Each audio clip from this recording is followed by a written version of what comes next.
Hello everybody and welcome back. And right now let us see some of the post-exploitation modules that you can run after you fully exploit the target.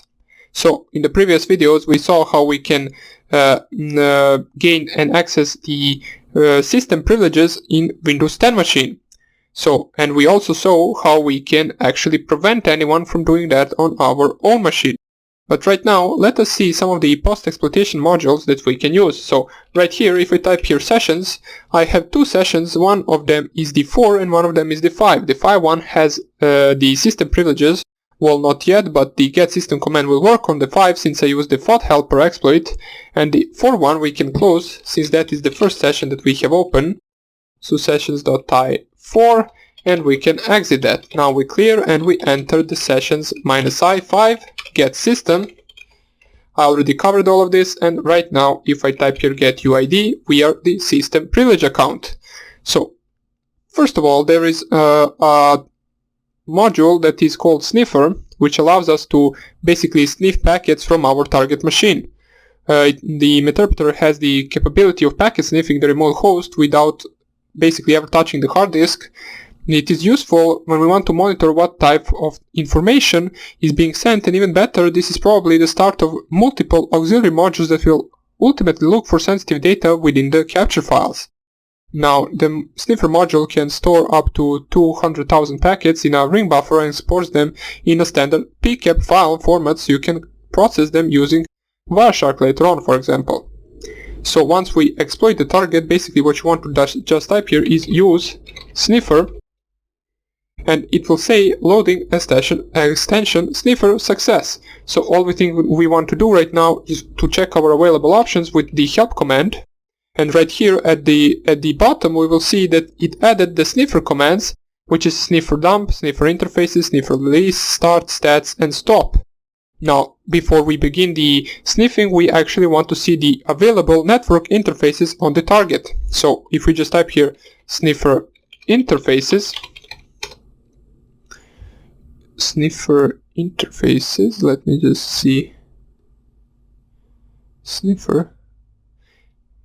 Why is this the incorrect function? Copy. Sniffer interface operation failed, incorrect function. Let me just type here sniffer dump or sniffer and then maybe this. So it doesn't want to work, not really sure why. Thought it would work. Let me just type help once again and type sniffer interfaces. Okay, so this one doesn't work for some reason, but luckily we have an alternative for this. So the alternative is the packet recorder, so we will just type here run packet recorder, and it will run a module packet recorder for us. As we can see, it basically even gives us our available options at the start of it. So Meterpreter scripts are deprecated, try post Windows OK. So these are just some of the errors, or not errors, some of the options that we can do. Now below we have the commands list, so what we want to do is check the running interfaces, something that we tried with the sniffer command, but it simply didn't work. So let us try with this one, maybe this one will work. So packet recorder minus, I believe we should specify LE, specify the alternative order to save pcap files, and interface ID number where all packet captures will be done. So it will show us, I believe, our available interfaces right now.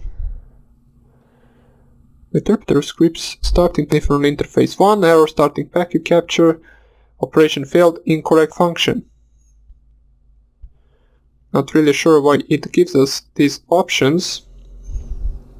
Maybe I am specifying something incorrectly.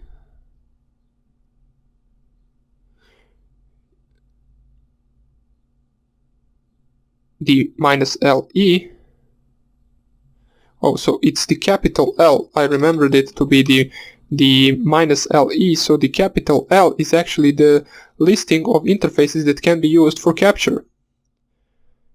but it still says incorrect function, since we can see right here it actually uses the sniffer interfaces function. That's why it doesn't work. That's why this one doesn't work as well. Now you can try on your own PC, maybe this will work for you. Basically what you want to do is basically select first the interface and then start sniffing in the .cap file. Then you can see all the packets that the target processed in the current time in the .cap file that you saved it via Wireshark. But right now we won't really bother with this anymore. What we want to do is basically use a module that, for example, works, such as, let's say we want to run an ARP scanner on the target. So run, the module is called post windows gather and then ARP underscore scanner, and then we want to select the R hosts which we want to scan, and let's say we want to scan 192.168.1.1 and then 224, which will basically, I believe, scan all of the hosts and their MAC addresses. It will print us everything that is currently on our local network. As we can see, ARP scanning is running and it found out these 5 devices. Now, I believe there won't be really any more devices. These are all that are currently on my network. As we can see, the Huawei router right here, my laptop, which is at 1.15, Windows 10 machine, this is Kali Linux machine, and this right here, I have no idea what it is. Yeah, this is the another interface for our Windows 10 machine. So this is the wireless interface for Windows 10 machine. Good. So this is another useful thing if you want to see the devices on the target's network. If you are not on the local network, you won't be able to see other devices in case you're doing this attack over internet. So this is just a local attack for now, and I will show you later on how you can port forward and actually run this attack over the world if you want to, in the other continent, for example. Now let me just see if this is finished. We will close it since it doesn't seem to finish. Maybe it just takes a lot of time to scan all of the 255 hosts. But the next module I want to show you, let me just background this and clear this a little bit so you can see it a little bit better. So the next module I want to show you is an imported one. It is used many times by hackers in malwares where they want to check if the current malware or current virus is running in the virtual machine. Now, why does this function exist? Well, basically, hackers want to run a function that will check if the virus has been opened in a virtual machine, since that will probably mean that someone is trying to reverse engineer that virus and uses a virtual machine to do that. So then the virus, for example, once it sees that it is actually running in a virtual machine, it just decides not to run anymore, and then the user that actually tries to reverse engineer the malware can't really see what the malware is doing, since it refuses to run, since it saw that it is in a virtual machine. Now, in order to check if your target is running on a virtual machine, you can just run post windows gather and then check VM, which checks virtual machine. And this will check if our Windows 10 is a virtual machine, which it isn't. As it says right here, desktop appears to be a physical machine. So this means that our target is not running Windows 10 on a virtual machine, which is correct, since we are not. The next one, which could also be useful, is the credential collector. It will basically give you the hashes of the accounts on the Windows machine. So the module is called run, so just type here run. Basically the run command just runs the module that you specify after that, and then post windows, since we're on the Windows machine, gather, since we're gathering some credentials, so we specify credentials. Let me just see why it, okay, and then credential underscore collector. And hopefully this will print out all of the hashes for our accounts. So running module error accessing hashes. Did you migrate to a process that matched the target's architecture? What do you mean by that? Did you migrate the process? But we can try another one, which is basically giving us the hash password of the administrator, I believe. So it is called, let me just check, I believe it is called something like this. So post windows gather. Now most of these post exploitation tools will start with post windows gather, and then what we want to do is hash dump. Let's see if this one will work. Obtaining the boot key calculating the HB, obtaining the user list and keys, okay. And this one did work. We were able to get the hashed passwords. Now, for example, you can then copy some of these. You can, for example, copy the administrator, so just copy this one right here. And you would be able to use another module in Kali Linux called the PS execute, which is also a Metasploit module, in order to set the SMB path to be this hashed value right here, and you would be able to exploit over port 443 with the SMB path. So you just set this hashed value as the SMB path in that module, and you will be able to get another interpreter shell with that. So that is also a useful thing to do. The next thing that you want to do is basically another module that we can run, which is basically you can use the dumplings module, which is basically it parses the .ink files in our user recent documents, which could be useful for further information gathering, for example. So in order to do that, you can just type here run post windows, and then you can just type here gather dumplings. I believe it is like this. So you just run this and it will give you all of the specified administrator could not be found. Post windows gather dumplings. Okay, so it doesn't matter. It is not that important of a module anyway. We will not be bothering ourselves to find it right now.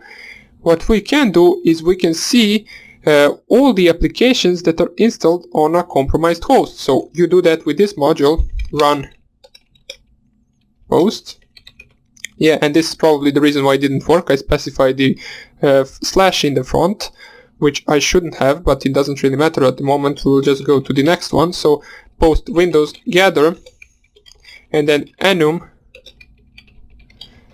applications, and this will print out all of the applications installed on the host that you have hacked, which could be useful for you in order to see what the host has up and running and what the host has installed. So we can see there are a bunch of these.